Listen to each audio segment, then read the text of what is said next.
Over the last few weeks, I've heard plenty of chatter about the future of weekly 410 sprint car racing at tracks across the country. So I figured I'd pass along a little information and discuss it on today's edition of the Sprint Car Unlimited 90 at 9. Special shows with big purses have been on the increase for quite some time. And with High Limit joining the World of Outlaws on the national stage, there is a thought out there that weekly 410 sprint car racing is on the decline and in jeopardy of becoming obsolete. I, for one, can't disagree with that sentiment. But before we hit on why this is happening, I have a trivia question for you.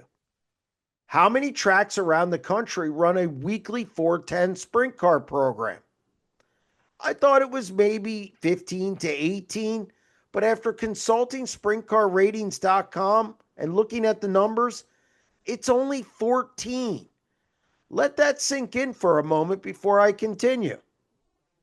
Lincoln Speedway got the most 410 shows in last season with 23. Port Royal and Williams Grove Speedway are in the top 4, along with Knoxville Raceway. Butler, Huset's, and Lernerville Speedway are tied for 5th with 16 shows in the books. Attica and Skagit got 15 in apiece, with Fremont, River Cities, Wayne County, Farmington, and Tri-City Raceway Park completing the list. That's not a lot of racetracks, and I could see promoters cutting back to the point where they're no longer hosting 410 sprint cars on a weekly basis, especially in central Pennsylvania, depending what happens in the off-season. Unfortunately, the increase in special shows has helped the slow death of the weekly program. The higher ticket prices for these big events has forced fans who are on a budget to move their money around.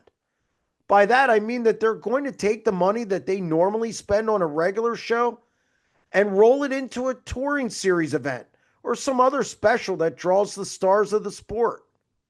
We've seen this effect in Central PA, which has the largest sprint car fan base in the country. Despite a lower ticket price for a Friday or Saturday night regular show, the stands are lighter.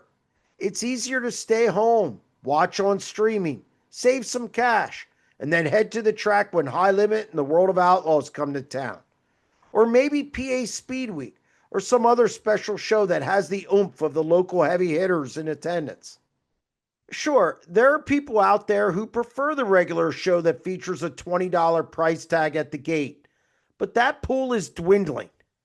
It's getting to the point where less is more for these promoters and these racetracks, and the likely casualty is the weekly show. That's going to wrap up this edition of the Sprint Car Unlimited 90 at 9, and we'll be back tomorrow.